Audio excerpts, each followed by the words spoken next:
আসসালামু আলাইকুম রহমতুল্লাহি ওবরাকাতুহ। ইন্নাল হামদালিল্লাহ ওয়াসসালাতু ওয়াসসালামু আলা মান লা নাবিয়্যা বা'দা আম্মা বা'দ। আউযু বিল্লাহি মিনাশ শাইতানির রাজীম। বিসমিল্লাহির রহমানির রহিম। মুসলিম পরিচয় দিয়ে আমাদের যে সকল ভাইরা দ্বীন প্রতিষ্ঠার আন্দোলন, দ্বীন কায়েমের সংগঠন, ইসলামী হুকুমত প্রতিষ্ঠা করার সংগঠনকে বাদ দিয়ে মানুষের মন মস্তিষ্ক চিন্তা দিয়ে যে সকল দল সংগঠন পরিচালিত হয়, এই সকল মানবরচিত সংগঠন আল্লাহর ওহীর বিধান দিয়ে যে সকল দল সংগঠন পরিচালিত হয় না, ওই সকল সংগঠনের সাথে সম্পৃক্ত থাকার সুযোগ আছে কিনা। যারা আল্লাহ রব্বুল আলামিনকে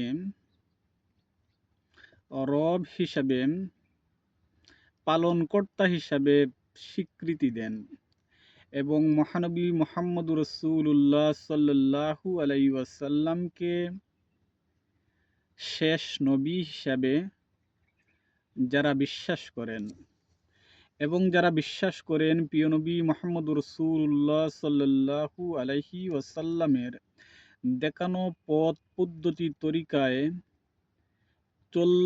চললেই শুধুমাত্র জান্নাতের পথ খুঁজে পাওয়া যাবে, এইরকম বিশ্বাসী ব্যক্তিরা কি আল্লাহর দিন প্রতিষ্ঠার কাফেলা, দিন প্রতিষ্ঠার দল, দিন প্রতিষ্ঠার সংগঠনকে বাদ দিয়ে মানুষের তৈরি করা মতবাদের দল সংগঠন দুনিয়ার পার্থিব জীবনের সামান্য স্বার্থের জন্য তাদের সাথে শরীক হওয়ার সুযোগ আছে কিনা, আজকে আমরা এই বিষয়টা জানব।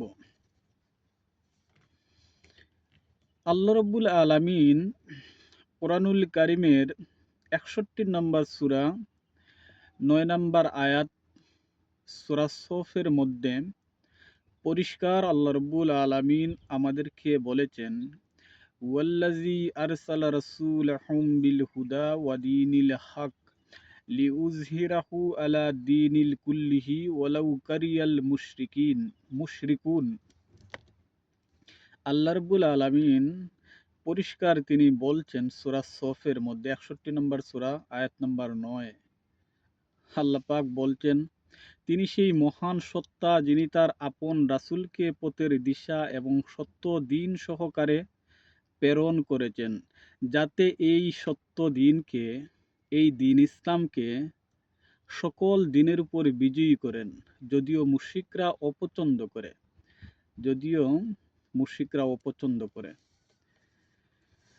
আল্লাহ পাক রব্বুল আলামিন রাসূল সাল্লাল্লাহু আলাইহি ওয়াসাল্লামকে পরিষ্কার জানিয়ে দিলেন, পৃথিবীর বুকে আল্লাহর দ্বীনের বিপরীত যত মতবাদ রয়েছে, যত জীবন ব্যবস্থা রয়েছে, যত দল রয়েছে, যত মত রয়েছে, যত পথ রয়েছে, যত তরিকা রয়েছে, সবগুলা হচ্ছে দ্বীনে বাতিল।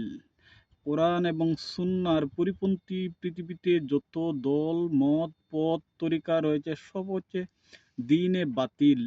আর এই বাতিল দ্বীনের উপর আল্লাহ রাব্বুল আলামিন প্রিয় নবী মুহাম্মদ রাসূলুল্লাহ সাল্লাল্লাহু আলাইহি ওয়াসাল্লামকে প্রেরণ করেছেন দ্বীনে হককে বিজয়ী করার জন্য। একবারে মানুষের ব্যক্তি জীবন থেকে শুরু করে একবারে রাষ্ট্র পর্যন্ত আল্লাহর দ্বীন বিজয়ী হয়ে যাবে। মানুষ আল্লাহর বিধান মেনে জীবন যাপন করবে, তার ব্যক্তি জীবন থেকে শুরু করে রাষ্ট্র পর্যন্ত আল্লাহর বিধান মেনে মানুষ চলবে। প্রিয় নবী মুহাম্মদ রাসূলুল্লাহ সাল্লাল্লাহু আলাইহি ওয়াসাল্লামের দেখানো পথে চলবে। এই পথ ছেড়ে দিয়ে ব্যক্তি জীবনে যারা নামাজ পড়েন, রোজা রাখেন, হজ করেন, যাকাত দেন, যে ব্যক্তিরা আল্লাহর হুকুম মেনে নামাজ পড়েন, প্রিয় নবী মুহাম্মদ রাসূলুল্লাহ সাল্লাল্লাহু আলাইহি ওয়াসাল্লামের দেখানো তরিকা মোতাবিক নামাজ পড়েন, হজ করেন, যাকাত দেন, ওই ব্যক্তিরা এসে রাষ্ট্র পরিচালনার ক্ষেত্রে প্রিয় নবী মুহাম্মদ রাসূলুল্লাহ সাল্লাল্লাহু আলাইহি ওয়াসাল্লামকে উপেক্ষা করেন, অবহেলা করেন, ওই ব্যক্তিরাই আল্লাহর বিধানকে উপেক্ষা করেন, অবহেলা করেন কোথায়? রাষ্ট্র পরিচালনার ক্ষেত্রে এসে। তাহলে কি তারা পূর্ণাঙ্গ দিন ইসলামের ভিতরে প্রবেশ করতে পেরেছেন? পারেন নাই। আর যারা পূর্ণাঙ্গ দিন ইসলামের ভিতরে প্রবেশ করতে পারবেন না, কিয়ামতের দিন তারা ক্ষতিগ্রস্তদের অন্তর্ভুক্ত হবেন।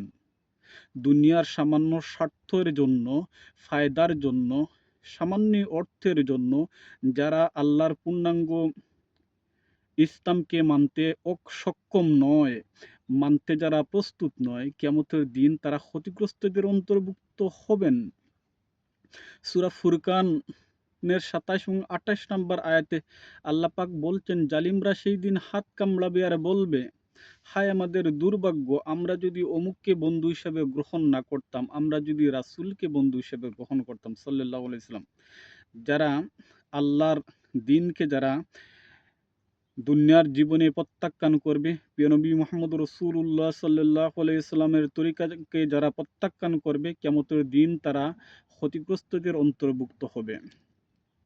আল্লাহ পাক রব্বুল আলামিন সূরা আনামের ১৬২ নম্বর আয়াতে সুস্পষ্ট বলেছেন, কুল ইন্নাস সলাতি ওয়া নুসুকি ওয়া মাহইয়া ওয়া মামাতি লিল্লাহি রাব্বিল আলামিন।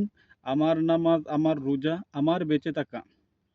আল্লাহ পাক বান্দাদেরকে বলছেন, বলুন আমার নামাজ, আমার রোজা, আমার বেঁচে থাকা, আমার মরে যাওয়া একমাত্র জগৎসমূহের প্রতিপালক আল্লাহর জন্য নিবেদিত।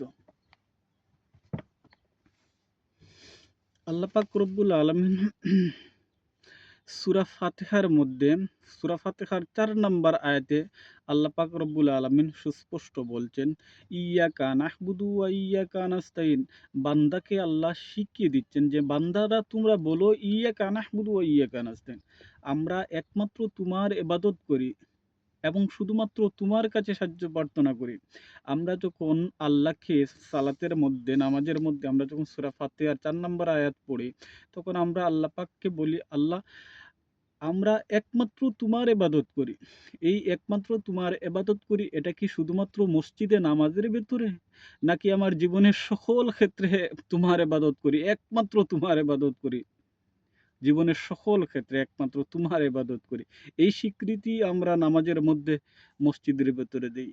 এবং ওয়াইয়াকা নাস্তাইন, এবং শুধুমাত্র তোমার কাছে সাহায্য প্রার্থনা করে। তাহলে আল্লাহর এইরকম অসংখ্য কোরআনুল কারীমের মধ্যে আল্লাহর পূর্ণাঙ্গ বিধান মেনে চলার অসংখ্য আয়াত রয়েছে। এই সমস্ত আল্লাহর এই সমস্ত বিধানকে আমরা প্রত্যাখ্যান করে যদি মসজিদ ৫ ওয়াক্ত নামাজ, রোজা, হজ, যাকাত করেই যদি মনে করি যে আমরা আল্লাহর পূর্ণাঙ্গ দ্বীনে প্রবেশ করেছি, আল্লাহর সমস্ত বিধান আমরা মেনে চলছি, তাহলে কিয়ামতের দিন অবশ্যই আমরা আল্লাহর কাছে জবাবদিহি হতে হবে। তাই আমার খুবই আফসোস লাগে, কষ্ট লাগে, যারা বয়সের প্রান্তে এসেও দাড়ি পেকে গেছে, চুল পেকে গেছে, এই সকল আমাদের মুরব্বীরা, শ্রদ্ধাভাজন মানুষরা এখনো যখন দেখি যে তারা দিন ইসলামের পথে, দিনই সংগঠন, দিনকে বিজয়ী করার কাফেলার সাথে সামিল হতে পারেন নাই, তখন তাদেরকে আফসোস লাগে, তাদেরকে একদম মিসকিন মনে হয় আমাদের কাছে, যে এরা দুনিয়ার জীবনে কি সঞ্চয় করলেন, এরা দুনিয়ার জীবনে কি অর্জন করলেন। আজও পর্যন্ত আল্লাহর দ্বীনের ভিতরে তারা পূর্ণাঙ্গ প্রবেশ করতে পারলেন না। আপনার জীবনের চেষ্টা, শ্রম, সাধনা, আল্লাহর দ্বীনকে রাষ্ট্রীয়ভাবে বিজয়ী করার জন্য আপনার জীবনের শ্রম সাধনা কাজে লাগলো না। আপনি নিজেকে সফল ব্যক্তি হিসাবে দাবি করছেন? আপনি কি নিজেকে সফল ব্যক্তি হিসেবে মনে করছেন? নিশ্চয়ই না। তাই আসুন আল্লাহ রাব্বুল আলামিনের বিধানকে মেনে আমরা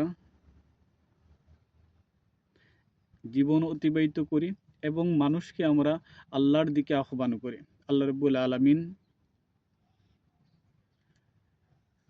৩ নম্বর সূরা আলে ইমরান ১১০ নম্বর আয়াতে আল্লাহ রাব্বুল আলামিন বলছেন, কুনতুম খায়রা উম্মতি উখরিজাত লিন-নাস তা'মুরুনা বিল মারুফ ওয়া তানহাউনা আনিল মুনকার। তোমরাই সর্বোত্তম জাতি, তোমাদের সৃষ্টি করা হয়েছে মানুষের কল্যাণের জন্য। তোমরা মানুষকে সৎ কাজের আদেশ দিবে, মন্দ কাজের নিষেধ করবে, আল্লাহর উপর ঈমান আনয়ন করবে। তাহলে আমরা মানুষকে সৎ কাজের আদেশ দেওয়ার জন্য, মন্দ কাজের নিষেধ করার জন্য স্বয়ং মহান রব্বুল আলামিন আমাদেরকে এই নির্দেশ দিয়েছেন। আসুন আমরা সবাই আল্লাহর দ্বীন ইসলামকে মেনে চলার চেষ্টা করি, মানুষকে আল্লাহর দিকে আহ্বান করি। আসসালামু আলাইকুম রহমতুল্লাহি ওয়া বারাকাতুহু।